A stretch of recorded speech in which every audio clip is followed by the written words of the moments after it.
Hey everyone, welcome back to the Mindful Makeup Collective. I'm Fira, and on this channel, we focus on making intentional choices with our beauty purchases and also just falling back in love with what we already have. With that in mind, I want to do a little twist on the classic Best of Beauty 2025 so far. Now, you've probably seen a lot of creators showcasing their favorite releases this year, but I wanted to do something a little different. Some of these are new to me purchases that I got this year. Some are tried and true favorites that I've had for a while.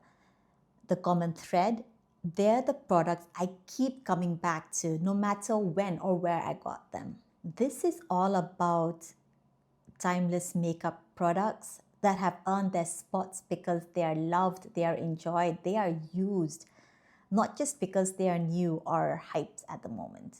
This is my Best of Beauty 2025 so far. Not ranked, just standouts that have been on heavy rotation for me this year. The first product I want to mention is actually the first product I purchased this year. This is the Lisa Eldridge Seamless Skin Enhancing Tint in the shade T10. This is actually a replacement for another skin tint that I had that I finished off quite easily. This is my default go-to when I'm being lazy. When I just want to seem presentable, I just slap this on.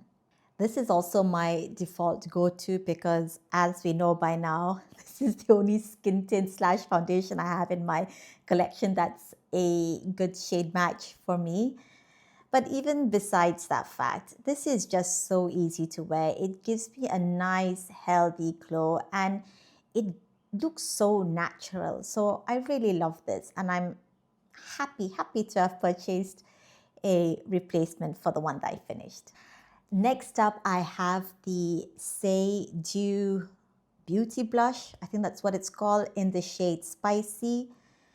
This is my current favorite blush and it's been my favorite for a long time, and specifically in this shade Spice. If I were to become a real minimalist and have only one blush, it would be this.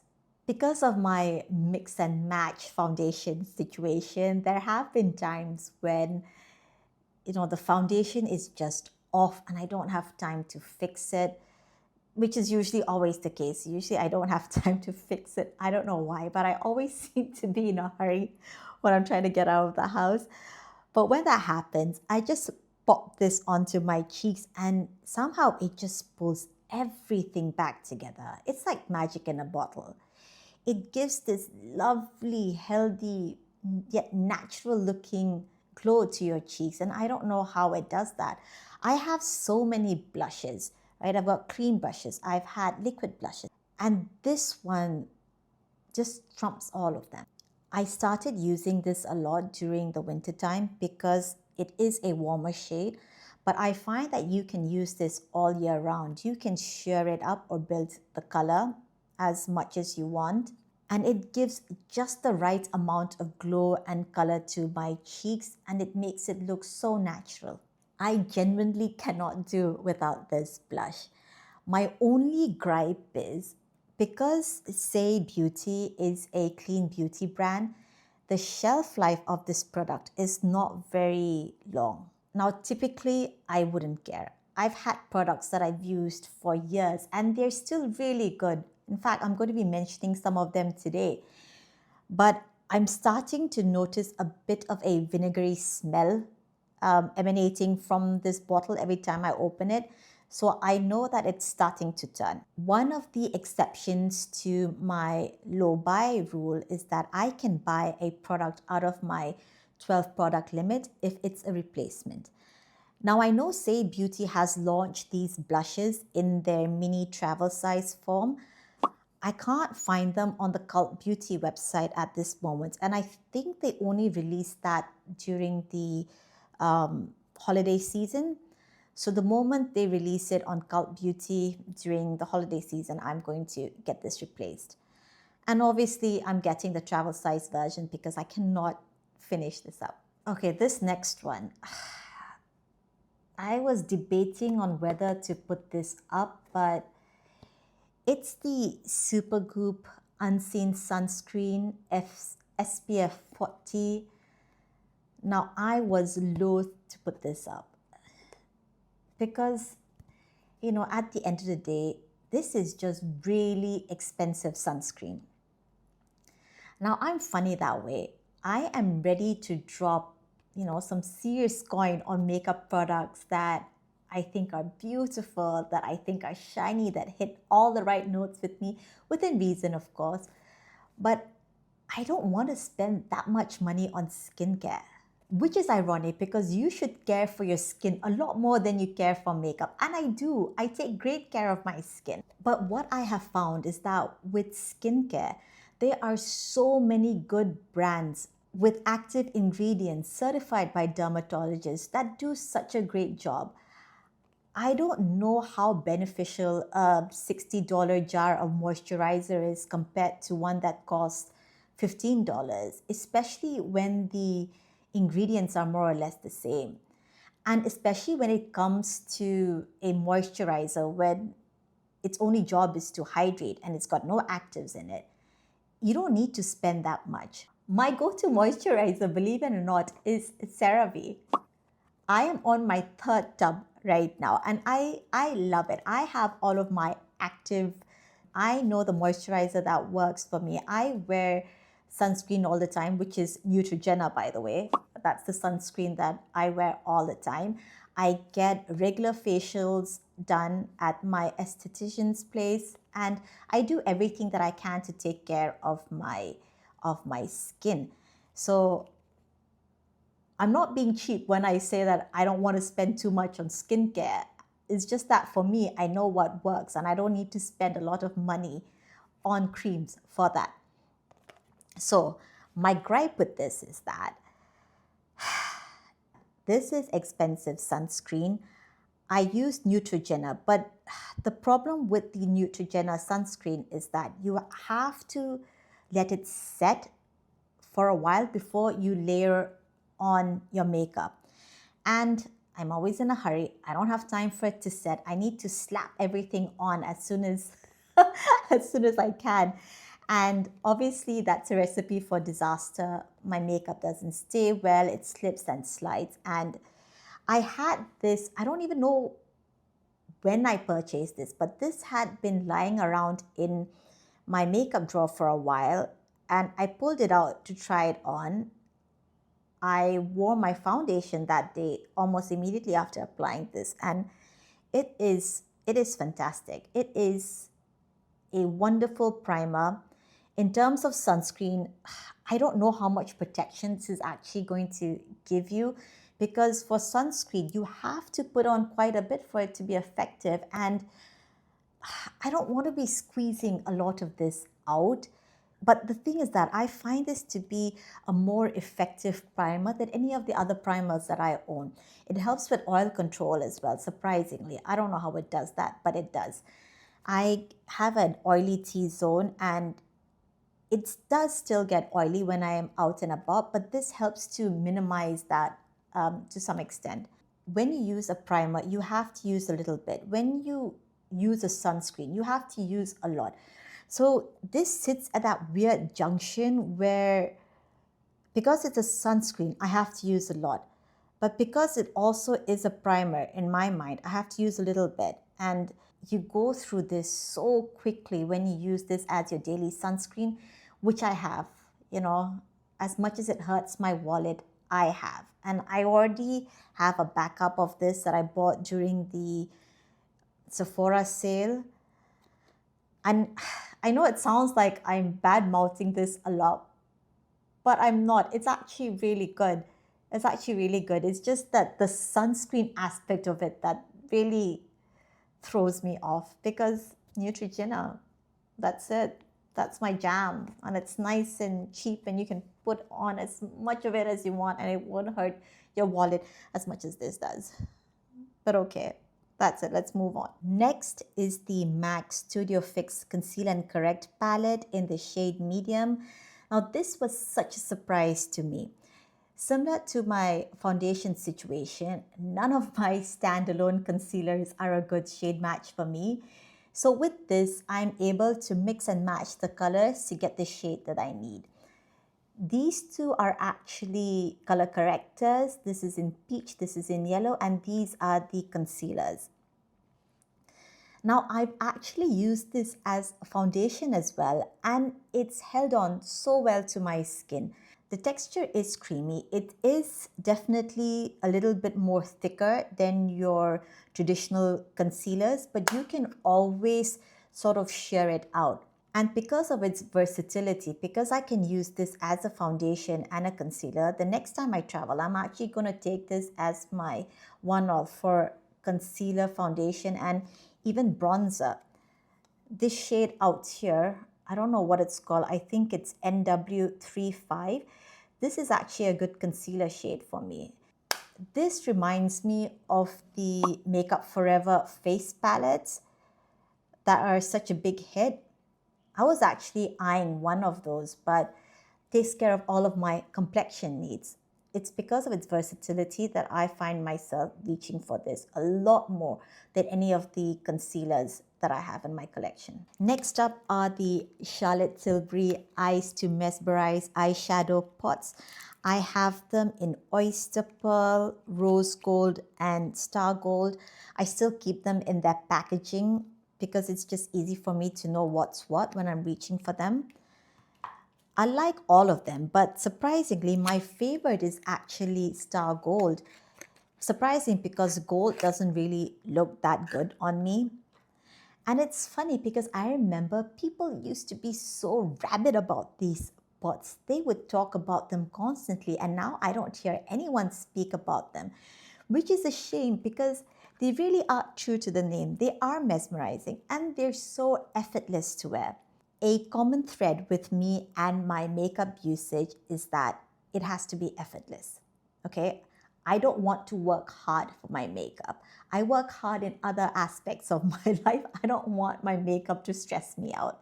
Now, they come in a range of colors. I believe they also come in matte, and these are the more shimmery types. I think the mattes aren't as popular as these versions. Now they leave a lovely sheen of color and they stay on for a long time. And it just looks classy. It doesn't look too much. It doesn't look overdone. It's just right. Every time I want to look and feel classy, these are the pots I reach out for. And well, that's an awkward, this is a bit of an awkward angle. I'll show a better angle later. Now the eyes to mesmerize, they have a moussey whipped texture. It goes on really smooth on the eyes and it doesn't crease. And the best part, I've had these spots for a while and they're still in good condition. They've not dried up at all, which is very rare for cream and liquid eyeshadows. So huge fan of these. Then I have the Lano Lips lip balm in banana balm. Yes, I know it's just a lip balm, but we know not all lip balms are made equal. We know that. I have a bunch of Lano Lips lip balm dispersed around the house and in my handbags. I think I have the one in strawberry, the one in donut glaze, but this one is my favorite. It's apparently got banana extract in it, hence the name. Amongst all of the Lano Lips products that I have, this is my favorite. I don't know the benefits of banana on chapped lips, but I feel that this is thicker compared to the other variations that are around. I have this on my bedside table and I use this almost every night to hydrate my lips. The next product I've been loving this year is the Mediheal Vitamide Brightening Pad.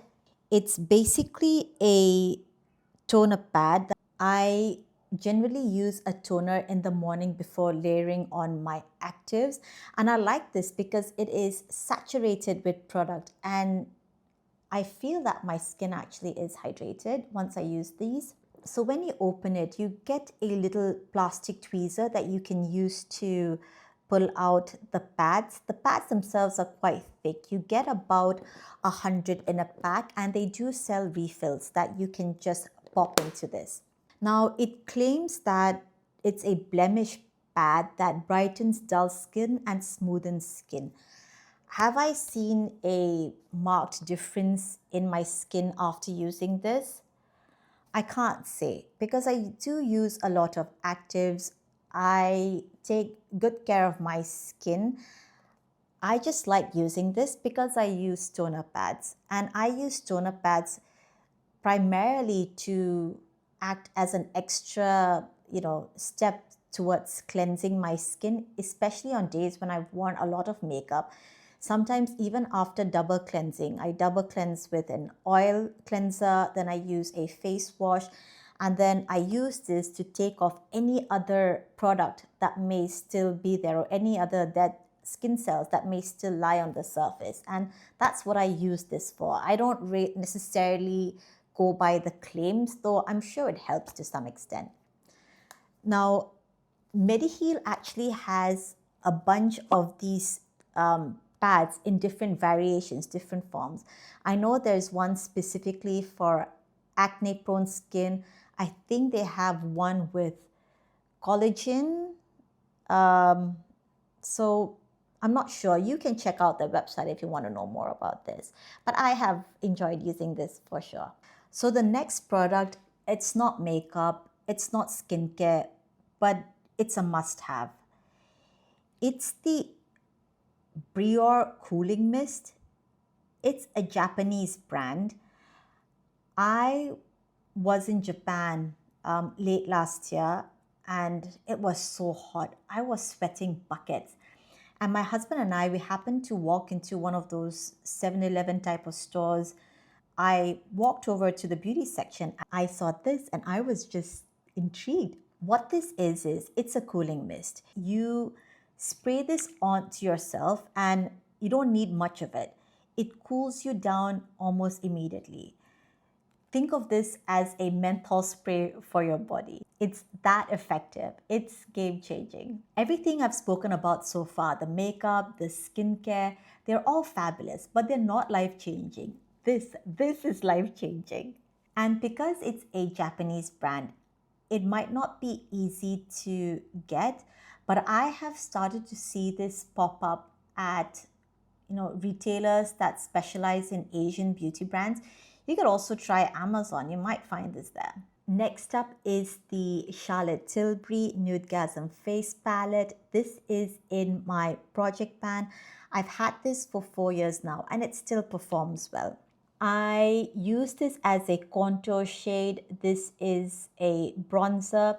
These two shades are actually highlighters. They are the Super Glow and Multi Glow formulas, but I tend to mix and match them and use them as a blush. Honestly, when it comes to feeling put together and just getting that glam glow with the least amount of effort, I turn to Charlotte Tilbury. I did my own makeup for my reception, my wedding reception, and all I wore was Charlotte Tilbury, and I felt fantastic. You really can't go wrong with any of her face quad. They give that glow, they give that sheen, they just make you feel good. Now I have two mascaras that I have loved for a while and I use them on constant rotation. My most used is the Dear Dahlia Paradise Dream Volume and Long Lash Mascara. Now this is a Korean brand. The next one is the Heroin Make Long Up Mascara Super Waterproof. Now this is a Japanese brand. The reason I love both of these mascaras is because they help keep the curl up on my eyelashes. Whenever I curl my eyelashes, almost immediately they fall down flat. No amount of curling or twisting with an eyelash curler helps maintain their curve for long. But the moment I curl my lashes and apply either of these two, they stay on. It's absolutely wonderful. So I use the Dear Dahlia when I want a more volumizing look, whereas if I want a more, lengthening look, I use the Heroin Make. I don't know if it's Heroin Make or Heroin Make. I don't know how it's pronounced. And what I tend to do is when I'm wearing the Dear Dahlia, I will always use the MAC stack to add volume to build drama. Because these are Asian beauty brands, you can't build up the volume as much as you can with some of the other brands that we're used to, like the Benefit or the MAC Stack mascara. But I always use this as my first coat of mascara to keep my curls up. For lips, one of my most used products this year is the Violet Effa Bisou Balm in the shade Batiste. It says it's a balm, but it's quite dry. To make sure your lips are hydrated before you put this on, it gives a lovely powdery effect to your lips. It's blurring, and it's a kind of effect that I associate mostly with Korean lip products. It's funny that it's a French brand because it does have that je ne sais quoi. When you see someone wearing it, it makes you want to ask, what are you wearing? What's that on your lips? And that's the perfect description for the Bisou Balm in Batiste. As someone who doesn't wear a lot of lipstick, I really enjoy wearing this, and I try to find any excuse I can to wear this. And it's a shade of red that works well for me. And next year, I do want to buy one more shade from this particular line. The next lip product I've been wearing on repeat is again from the Korean brand Dear Dahlia. It's the Dream Velvet Lip Mini Cloud. It's a sample. It's in the shade Hope. It's got a velvety texture and it goes on really smooth onto your lips. It's a lovely shade and you can't share it out if you want to. It's got fabulous staying power. It's got a soft focus matte finish, and I find it similar to the Bisou Balm in that sense, but the Bisou Balm is more matte. This is more hydrating than the Bisou Balm. Next up are the Tokyo Addiction single eyeshadows. I've got 3 of them. 2 of them are in the cream shadow finish. This is in almond. This is in burnt umber. The third shade I have is in frost finish. This is called Cafe Solaire. These are the 2 cream shadows. That is burnt umber and this one is almond. They have such a lovely creamy texture to them. These cream shadows don't have as much lasting power as some of the liquid eyeshadows that I'm used to, but they just give such a lovely, soft, natural finish to the eye. This one, Cafe Solaire, is in the pearl finish. They are, again, effortless. They glide on the eyes very easily. You can add these shadows to your eyelids without the need of a brush. You can just use your fingertips, and they're very, very beginner friendly. Now these 2 cream shadows, the burnt amber and the almond, they do crease a little bit. The frost finish, which is the Cafe Solaire, this doesn't crease at all. But even with the creasing, it's really minimal. And if that happens, you can just use your fingers to smudge it out. The reason I've been, going back to these shadows over and over again is, again, because of the effortlessness. It takes seconds to just dip your hand into a pot, apply them with your fingertips, and you're good to go. It has decent staying power. Because of the heat and humidity, I do find that I have to apply the cream shadows every now and then, but it still lasts for a good 4 or 5 hours or so. But these are my go-to browns for the summer. Speaking of go-to browns for the summer, this is the Violet Effa Your Paint in the shade Marron Glacé. This is my absolute favorite shade of brown to wear of late. It's a beautiful liquid eyeshadow. It's got a beautiful sheen to it. It's glorious. It's rich. It's a beautiful sparkly brown. And this stays on your eyes with or without an eye primer. It's got the longest staying power I have ever come across in a liquid eyeshadow. Now, the only thing I'm a bit disappointed with is that yesterday when I was going through my makeup drawers to pull this out, I noticed that the cover has a crack on it. Now this is a liquid shadow. If you don't put the covers on tightly, it could affect the integrity of the formulation. It could dry it out. So I am a bit annoyed that it's only been a few months and the cover is already cracked. I'm going to assume it's a one-off. I do have another year paint from Violet FR and the cover of that seems fine, but this is a bit annoying. That being said, the product itself, it's class A. It's a class A product. This is my favorite liquid eyeshadow formula ever. I love this, and I'm hoping to get a few more of this next year if this cover isn't that much of an issue. I'm trying to rub this off with a wet wipe. It won't budge. It's got fantastic staying power. You can use this as an eyeshadow or even as an eyeliner. This is lethal stuff. Love it. The Dior Show Monocolor in the shade Redwood Tartan. Oh my gosh, this color. This is one of those moments when I walked into the store to buy one thing and ended up with something completely different.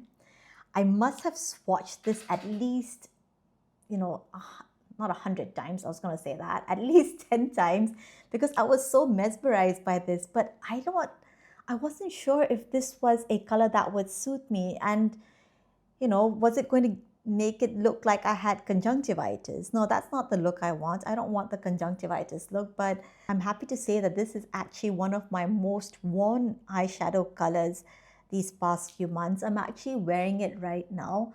I've smudged it out a bit, so it's not as intense as it looks in the pan. You can build up the color if you want. The only thing that annoys me is that these have a shelf life of 6 months. What is that? I have products from clean beauty brands that last longer than that. I don't know who's planning on throwing these out after 6 months. I'm definitely not. I've had products in my collection that have been around for years and years with the integrity still intact. They still perform well, and I expect, for the amount that I've paid for this, I expect this to last me years and years as well. So that's that. This is the Dior Show 24 Hour Stylo Intense Waterproof Eyeliner. I use this to line my waterline and it's completely used up. I finished this. And this was actually recommended to me by my sister. She doesn't wear a lot of makeup, and she recommended this to me because she says this does not smudge or budge. And when my sister tells me something, I listen. So I went out and got it, and it's fantastic. I have tried a lot of eyeliners that say that they are waterproof, but the moment I line my eyes, the moment I put it on my waterline, it invariably smudges. This doesn't. I have already opened up a backup that I bought because I knew this was about to finish. They seem to have changed the packaging.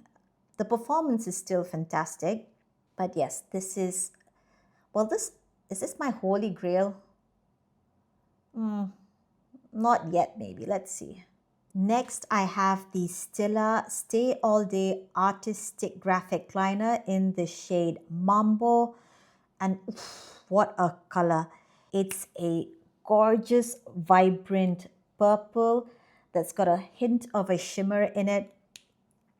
You can use this as an eyeshadow. You can use this as an eyeliner as well.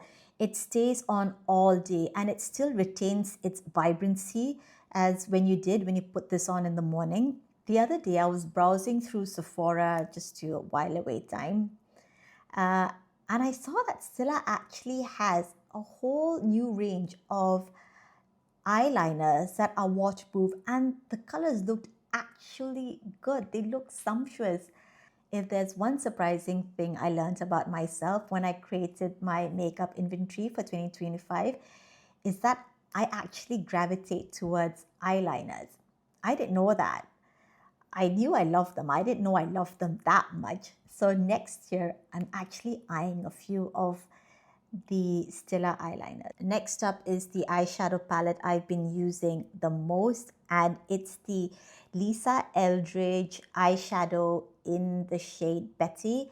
This is supposed to be a limited edition eyeshadow palette inspired by colors of a cat, but I think she's coming out with this again later, I don't know, next year or this year. These beautiful shades of purple are what made me reach back into this palette over and over again. Listen, I know the swatch placement of these eyeshadows on my arm is a bit messed up, but I'll show better swatches later. What I love about this eyeshadow palette is that it's not too loud, it's subtle. It looks intimidating color-wise, but it's just a joy to wear. These are wonderful shadows for spring. I have always been drawn to purple eyeshadows after she released her, what was it called? I think it was Myth. It's been discontinued. And I think that's her least liked eyeshadow palette, something to do with the formula. So far, it's been okay for me, and I love the looks I create when I wear Myth, and it's the same with the Betty eyeshadow palette. These purples are just beautiful. The eyeshadow is seamless. They just glide onto your eye, and you can build up the color as and when you want to do so. But when you want just that hit of purple, that hit of pink, that hit of brown, you have it here. I've been wearing the Stila Mambo with this palette actually, and these two, this and this shade, what's it called? This is, I guess, Talk to the Paw. They actually pair really well together. Again, I have been trying to rub off the Stila artistic in Mambo. So both Mambo and what is this? The ear paint, they are super tough to take out. So their staying power is so impressive. Like really, look. Lastly, I have what I call holy grails. Whatever I've recommended so far is what I've been drawn to this year. Products that have really stood out to me. But the products I'm going to share with you now are products I use without fail, and they are without competition. The only way they will ever leave this list if something better comes out. If there is some sort of technological advancement in product development that makes these products redundant, or worse, if they're discontinued. I don't think they're going to happen anytime soon, but fingers crossed. So first up is the One Size On Till Dawn Mattifying Waterproof Setting Spray, and it does what it says on the bottle. It's a mattifying makeup spray that keeps your makeup together. It doesn't budge. Given the humid weather that I am subjected to constantly, I really cherish this. I can't use this every day because it does have a hairspray like consistency slash formulation. So I don't think it's good for your skin to use this every day. But on days when I know my face just has to hold up no matter what, this goes on. I spray this like there's no tomorrow. The other holy grail is the Charlotte Tilbury setting spray. This is the Airbrush Flawless Setting Spray from Charlotte Tilbury. It's actually almost over. This sets my makeup beautifully as well, especially on days when I know I've put on a bit too much foundation, a bit too much powder. A spritz of this and everything just melts well together. It also gives a nice glow. Now, I personally rate the One Size over the Charlotte Tilbury. Because I have a oily T-zone, this helps in keeping the oils at bay, while this doesn't. This gives a more glowy look. But I tend to use this more often than this, given the fact that it's got that hairspray-esque kind of finish to it. But it really depends on the kind of look I'm going for. It depends on me knowing how long I'm going to be outside. So I tend to use these two interchangeably depending upon my time and need. Next holy grail is the Laneige Lit Sleeping Mask during those super dry, cold months where nothing seems to soothe my cracked lips. This is the only thing that works. And even my husband loves this. I'm actually on my second tub this year, which is shocking. I know people find it so difficult to use this up, but between my husband and I, we're actually on a second tub of this, and my husband loves this as well. He has eczema prone skin, and this is the only lip balm that works for him. This is scented, this is the berry, and he has sensitive skin. He can't take anything that has scent in it. And this one in berry, it's got a hint of a scent, but it still doesn't irritate his highly sensitive skin. So our household loves this. Lastly, on my list of holy grails, probably the most boring eyeshadow palette you would have ever seen. This is the Charlotte Tilbury, the Super Nudes Easy Eye Palette. I cannot do without this. Whenever I'm traveling, this is the first thing that goes into my bag. Where do I even begin? It's small, it's compact, it's got all creamy, powdery, basic matte shades that you will ever need, and it even has a decent sized mirror. I remember when, was it this year or last year? Natasha Denona came out with her all matte mini palette. I don't know what it's called. Something sculpt palette, I think it was called. Anyway, I'll put a picture of that here. I remember when I saw it, my immediate thought was, meh, Miss Charlotte did it so much better. This has 6 colors compared to the Natasha Denona 5, and the tones of this just seem to work a lot better. I think there is a white in the Natasha Denona matte palette, and I don't know how to work a white eyeshadow. I don't know how to use it. I don't know how people use it. Something about that Natasha Denona palette, yes, it's meant to be basic, but it seems so stark and harsh. On the other hand, there's some nuance in this color that I just can't explain. The lightest shadow in here, it's called Prime, but even though it's the lightest shadow, it's still enough to bring in some color even on my skin tone. And this brown, it's called Enhance. I know it just looks like a basic brown, but I don't know how to describe it. The swatch isn't doing it justice, but in the same way, I can't quite place the Lisa Eldridge eye pencil in the shade Burnt Umber. It's supposed to be a brown, but it's also got a hint of red, which just looks fabulous on your eyes. Your eyes really shine through when you wear that particular eyeliner. It's the same story with this brown. It just enhances any eye look that you wear, and it's not a true brown. This eyeshadow palette is just so much more sophisticated and nuanced than the Natasha Denona matte palette. And I'm not saying this to bash Natasha Denona. I'm a huge fan of her palettes. I have more Natasha Denona eyeshadow palettes than from any other brand. All right? I'm a huge fan of hers. You know, for all of that hoo-ha that surrounded the release of the Charlotte Tilbury 9-pan quads, where people were complaining about the, well, not complaining, but some people were unhappy with the packaging. Some found it a little too shimmery, a little too young. I think people tend to forget that Charlotte Tilbury actually does have a line of eyeshadows that are more muted, that are a little bit more sophisticated. Her 4 quad shadows, I love them. I have 2 of them. I think one is in Golden Goddess and the other one is in Rock Chick, or is it Chick Rock? I wear them anytime I don't want to think too much about my eyeshadow. I love her quads, and I think that the color theory in her quads are really thought out. So if you don't want a super shimmery palette like the one that she's just released, she's actually got you covered. You just have to look at her repertoire of her past releases such as this to find one that actually suits you. So that's it. That's my best of beauty 2025 so far. Will it stay the same? Will it change? I don't know. All I know is that I have loved using these products so far till date.